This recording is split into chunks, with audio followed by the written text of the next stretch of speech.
Assalamualaikum warahmatullahi wabarakatuh. Selamat siang semuanya. Seperti yang kita ketahui, globalisasi bukanlah hal yang asing lagi. Tapi apakah kalian tahu dampak globalisasi di Indonesia sudah sampai mana? Saya Salsabila Saparul Aisyah. Saya Pepi Damayanti. Saya Rima Maulida. Saya Azka Kiswatul Hasana. Saya Sakila Wulandari. Akan membahasnya kali ini. Indonesia saat ini berhasil dikuasai oleh globalisasi. Salah satu contohnya adalah budaya lama yang semakin lama semakin hilang, sehingga muncul budaya baru yaitu budaya konsumerisme atau perilaku konsumtif. Konsumerisme di Indonesia telah berkembang dengan pesat sejak era globalisasi ada.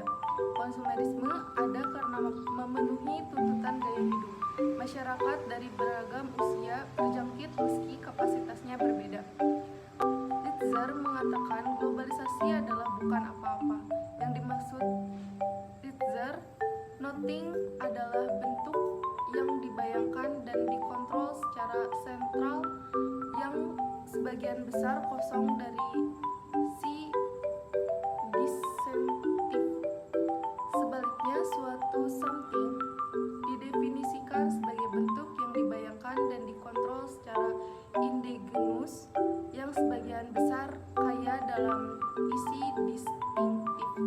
Jadi, adalah lebih mudah untuk mengekspor bentuk-bentuk kosong ke seluruh dunia daripada mengekspor bentuk-bentuk yang penuh dengan isi sesuatu atau something.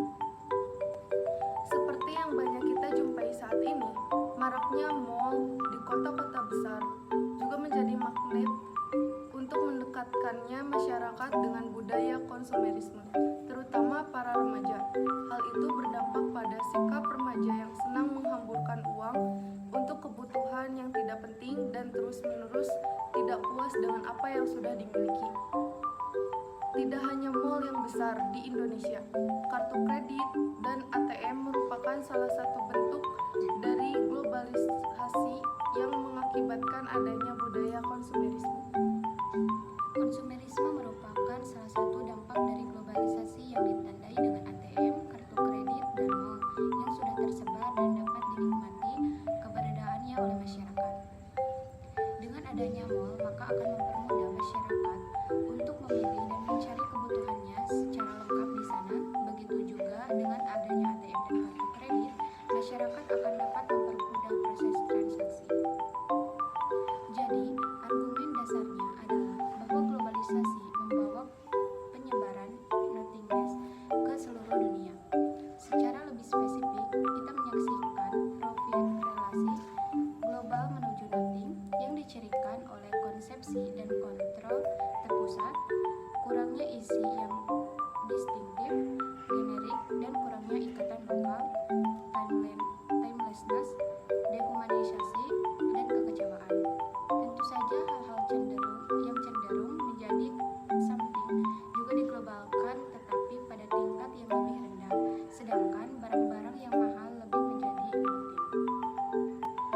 Sifat konsumtif ditandai dengan keinginan atau kepentingan yang tiada henti, di mana individu atau kelompok ingin menguasai atau berada dalam puncak keinginannya. Contohnya yang sangat jelas adalah penggunaan handphone pada masyarakat Indonesia. Handphone atau HP menjadi kebutuhan primer yang wajib dimiliki tiap-tiap orang.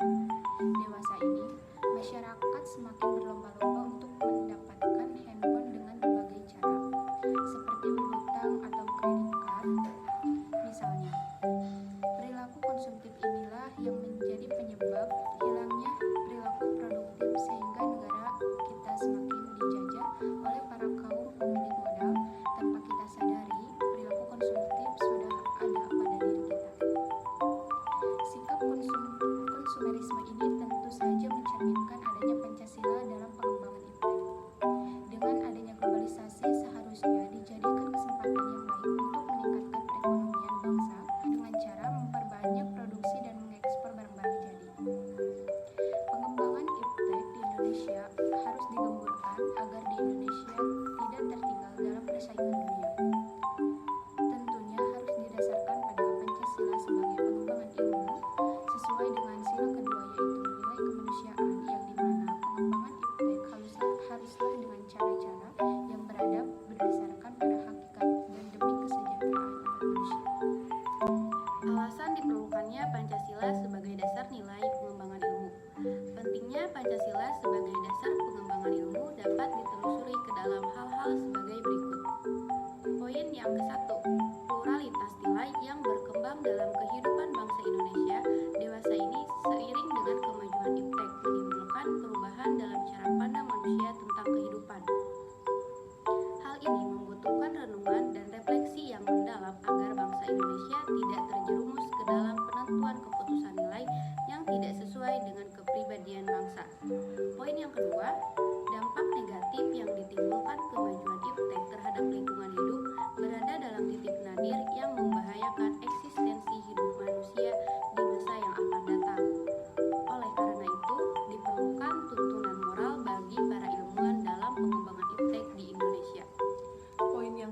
solidaritas, musyawarah, dan cita rasa keadilan. Oleh karena itu, diperlukan orientasi yang jelas untuk menyaring dan menangkal pengaruh nilai-nilai global yang tidak sesuai dengan nilai-nilai kepribadian bangsa Indonesia. Poin yang keempat, sementara itu, alasan Pancasila dijadikan dasar pengembangan ilmu, pengetahuan, dan teknologi, yaitu A. Kerusakan lingkungan yang ditimbulkan oleh adanya iptek mengakibatkan generasi yang akan datang menerima risiko rawan bencana. B. Penggunaan benda-benda teknologi yang menggantikan peran nilai-nilai luhur. Poin yang kelima, gaya hidup global menggantikan nilai-nilai kearifan lokal.